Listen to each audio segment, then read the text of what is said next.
but I want to show you something. Okay, this is the first day that I'm going to sand, and then I'm going to show you the demonstration. And even if you guys forget things, one of the DVDs that you're going to take with you today has how to do everything. Unfortunately, it's 45 minutes long, and it's probably more information than you guys need, but you should feel confident that you can do this. It's really pretty easy. I want to show you how easily this sands. This is pretty rough, and what I did, this is a mock-up of like if you had a windowsill, the edge of it was completely gone. So this is just a little mock-up, and it's kind of rough. I used plexiglass.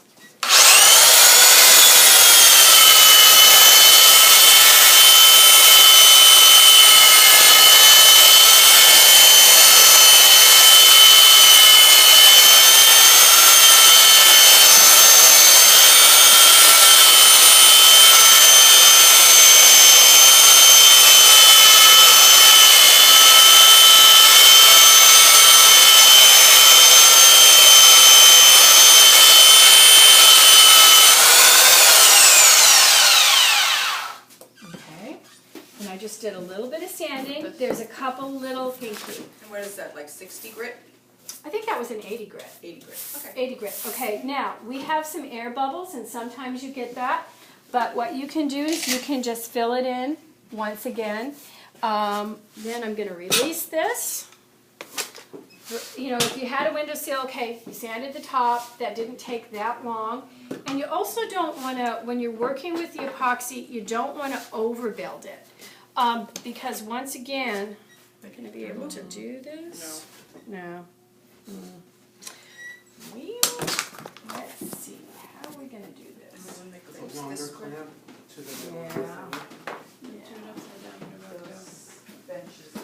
Maybe I'll. Yeah. If you pick it up, turn it around, upside down, and then you can sand it like that, right? Yeah. I can't. Right. But I turned it over. Turn it over because you have the flat side on the flat, right? Yeah. Maybe I could do it that way. I'll do it on the edge. Good idea.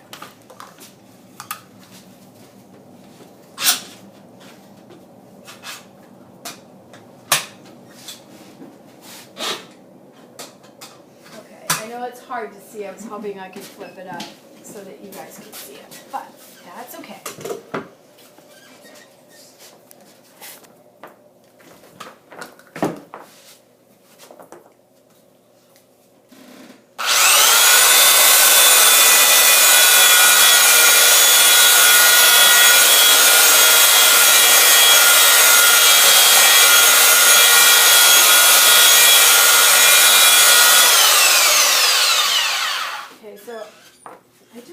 To show you guys how easily that sands. I'm not doing a super finished job, but this way you can see it.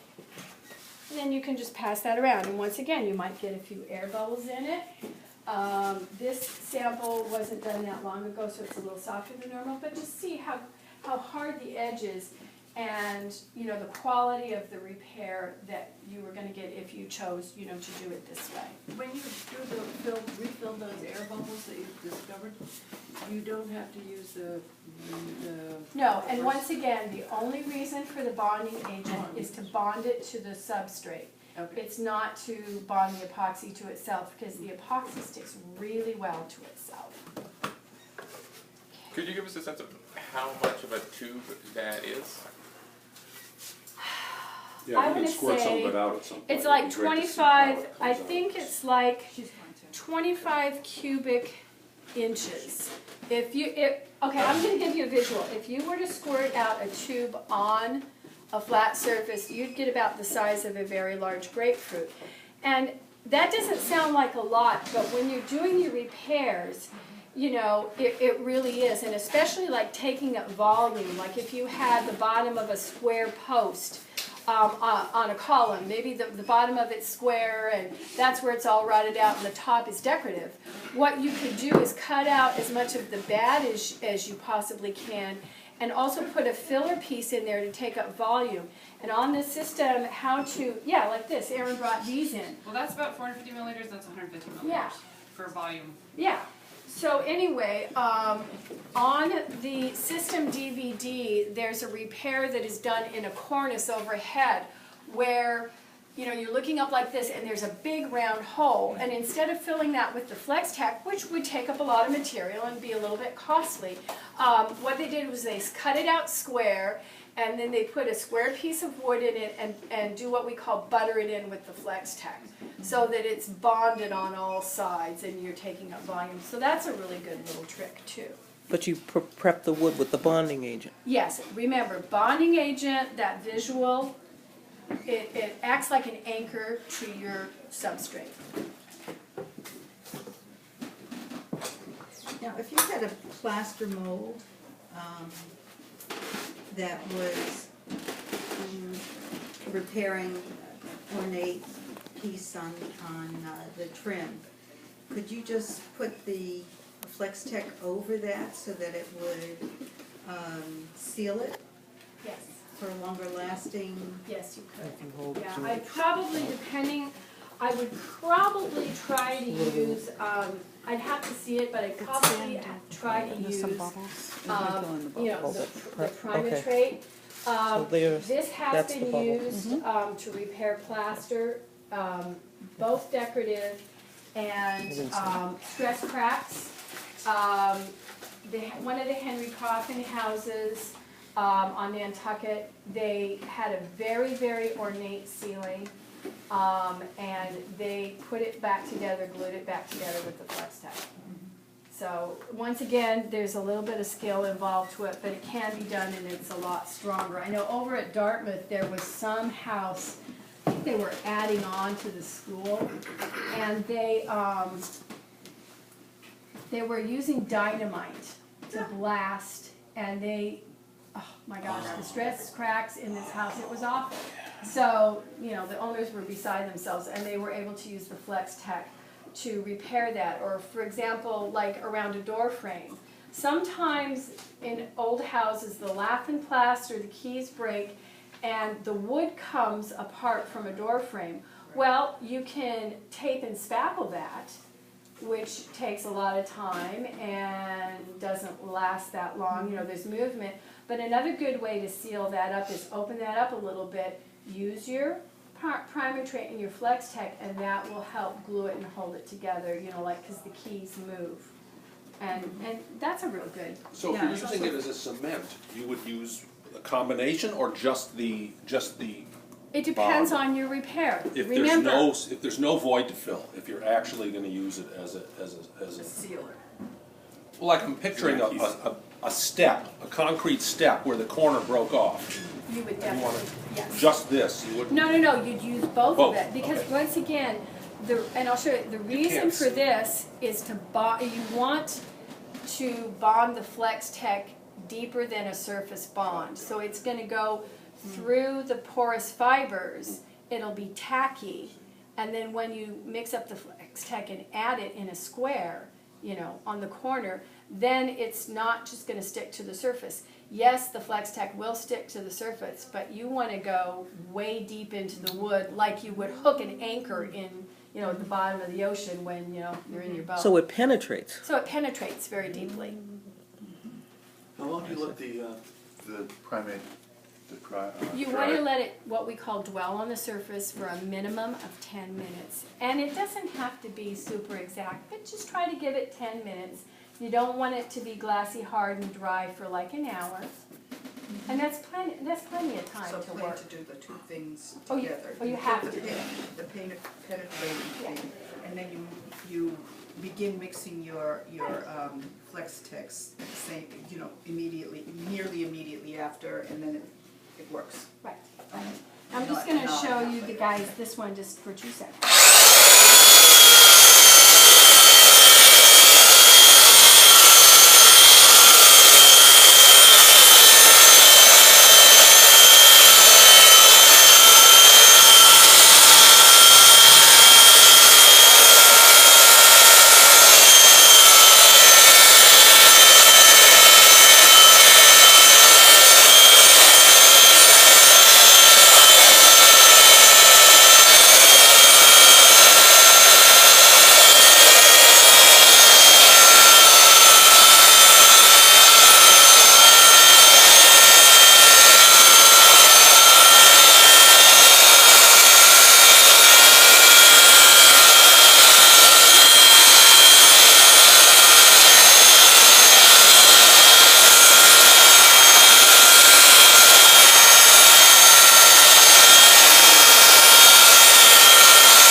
Now, if you were repairing a floor, you would have, you know, a professional floor sander, but that was only 80 grit paper.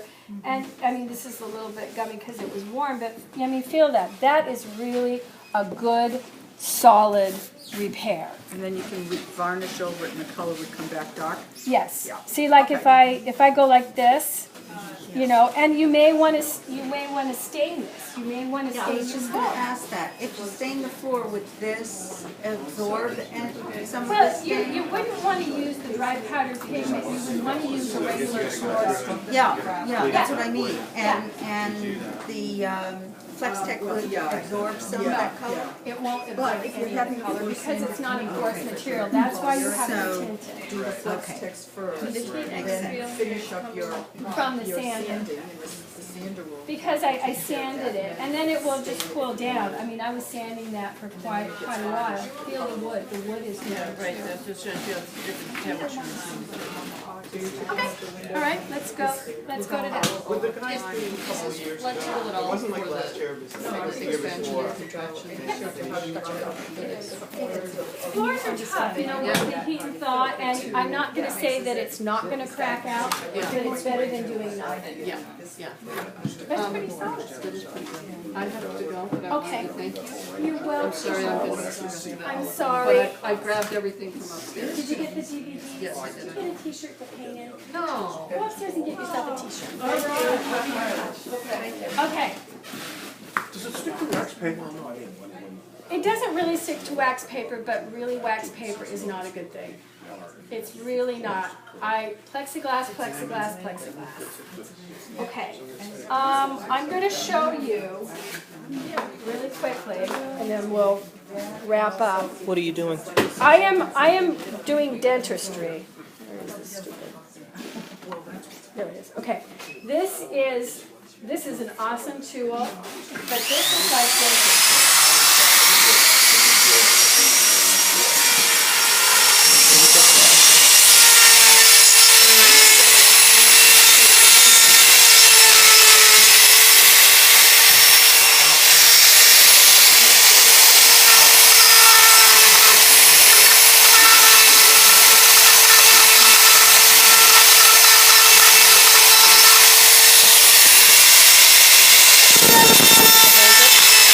Oh, I don't see. Then you can use two hands on the tool. I should have clamped it on.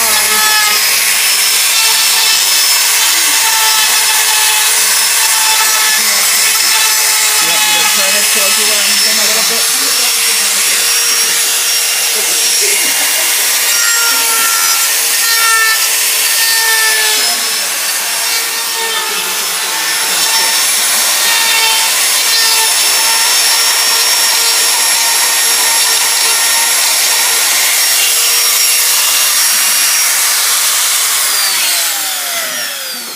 Okay.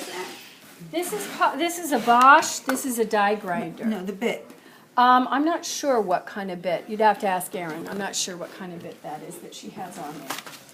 Okay, and this, I'm not doing a really great, super job with this. I just wanted to show you when you drill out, like here, when I hit in there, it was all powdery. I did some exploring. Right. So when you're doing anything, that's kind of what you want to do. Until you And get if you- solid. And, Right. yes, and this color is okay, this would be ideal, right? Yeah, I mean, you could take a sander Yeah. and, you know, sand this down, Yeah. but cut nails, when these are glued up on a cornice, this is what's gonna really let the moisture get in and rot it from the top, okay? So, I mean, I didn't do a perfect job on this, but I wanna make sure that you guys can see what's going on here. So what I'm gonna do, this is the bonding agent, okay? And I'm going to mix, and we have instructions and videos and everything. If you forget this, don't worry about it, it's all there. Okay, so it's a 2-to-1 ratio. So I'm going to mix 10. And I mean, sometimes you can even use the caps, like use one cap as a measuring, and then be sure you wipe it out with vinegar so that the caps don't get sticky if you don't have this. And then I'm gonna put, Does it make a difference which you pour first? No, not at all. Not at all.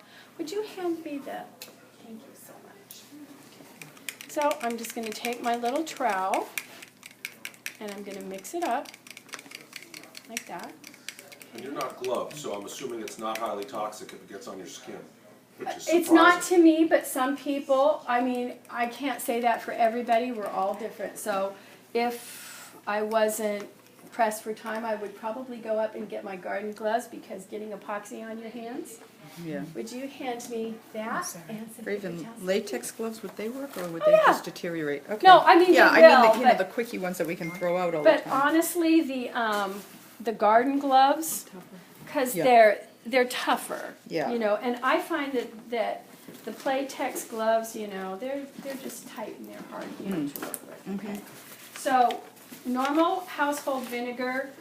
If you get one of the starter kits, they're called handy towels. They're really great. They're like baby wipes. They have a solvent on them. You can use Gojo orange hand cleaner.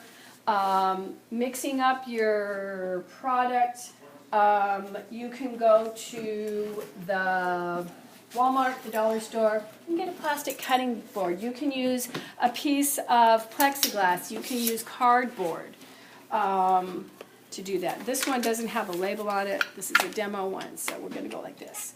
And I'll just show you this one gun. This blue gun is the manual dispensing gun, okay? This one does not have what they call the mechanical ability to push this through a static mixing nozzle.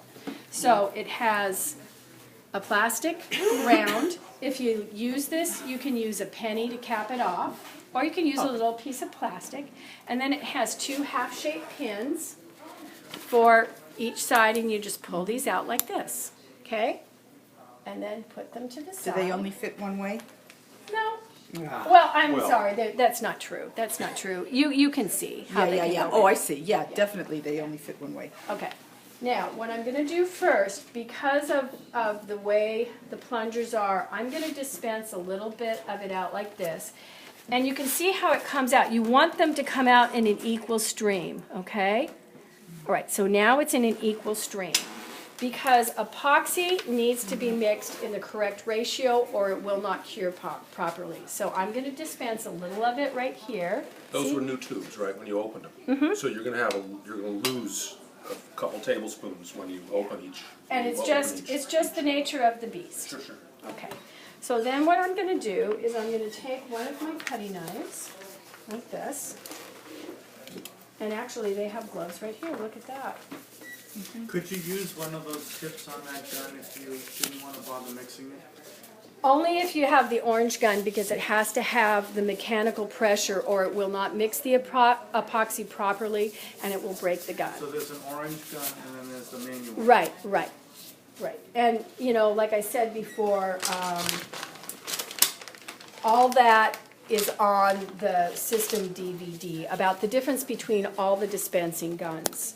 And we should check with them to see which ones they carry for Yeah, $5 a day. and they can get anything. If you guys are new to this, I would definitely recommend just getting a starter kit.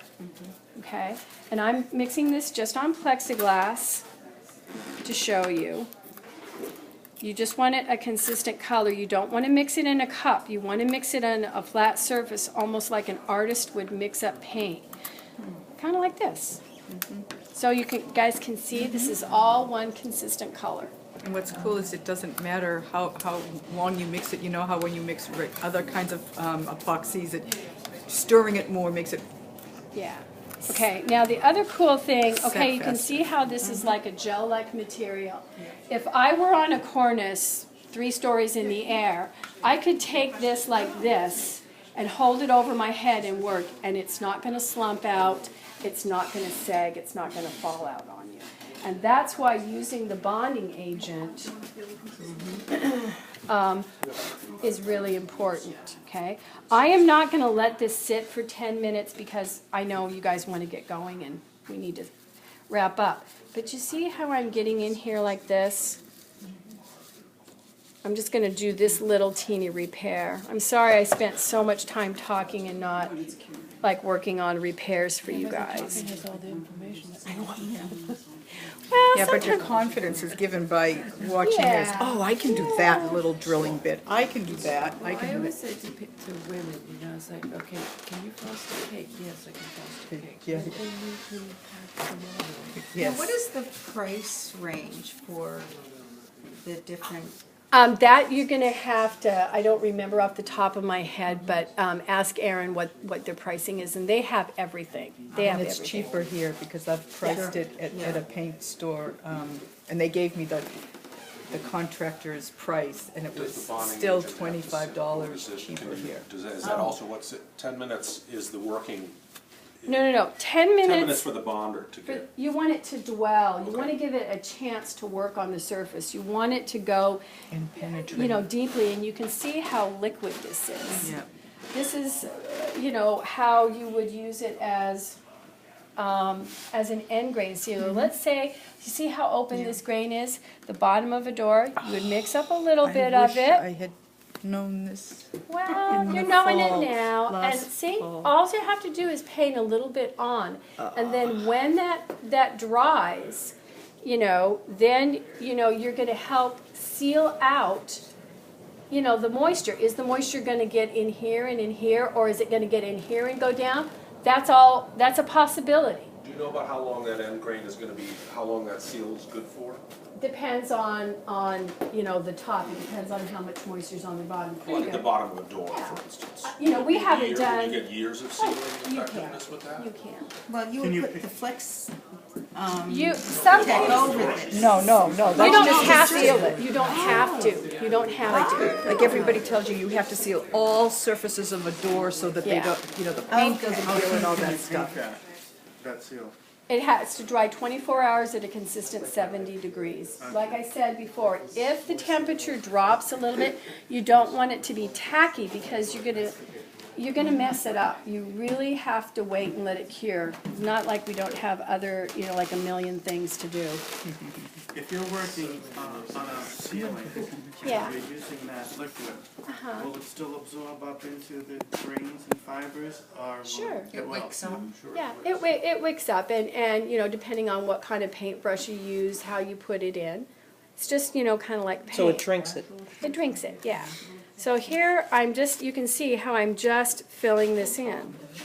I'm pushing it in like that. Now, you mentioned earlier that when you were drilling that out, there was some dust underneath. Will any of this penetrate to combine with that dust and It will, but harden it and? it will. You wouldn't want a lot in there because you're gonna weaken the epoxy. You'd wanna take a vacuum and vacuum it out, or with a little brush and, you know, brush it out. But, you know, you can see how moldable and, you know, toolable it is. Will it expand as it cures at all? No, Not it at will all. not. Okay. It will not. Ah. And it will not shrink down. You know, you may get, and pull more, you may get air pockets in it. But, you know. Right, but in it- terms of if you're doing a thing where you don't wanna bother to seal it on the, just if it's a small thing, you can just, when it's flush, You it's always. not gonna go, you- it's not gonna it's shrink not- or It's not gonna or shrink, expand. but you would always want to sand it smooth and prime it and paint it. Okay, so it has to be Why? primed and painted. Yeah. Oh, it does. Oh, yeah, well, I mean, otherwise- some otherwise- people don't. I mean, Lori, she goes, I've left things, but you know, everything is gonna deteriorate over time. You have a lot of longevity with this. So primer is gonna increase its yes, yes. its lifetime. It Okay. is, definitely, gonna increase its lifetime. And you could use oil base or latex? I recommend using latex primer unless you have a week. Unless you have a week to wait, because all epoxies do what they call off gas for a week, and they, you know, they expand and contract, and if you use an oil-based primer on it, like in 2 days, then there's a possibility that your paint film is going to peel off. That's why I recommend latex. If you have the luxury of waiting for a week, then you certainly can use an oil-based primer on it. I know a lot of people like to use oil, and it's great. Thank you so much. You're I have to welcome. Well, I hope you guys got everything. I will clean this up later. Let me go upstairs and make sure everybody gets something to take with them. And Boston Resources has been fabulous. They're very knowledgeable. Steve Gentili gives workshops here. Erin knows things. We've got a hotline that technical support Monday through Friday. But there's also a lot of videos on our website. Like, let's say you're stuck at night and nobody's around that you can look at too. Okay? Thanks so much. Welcome.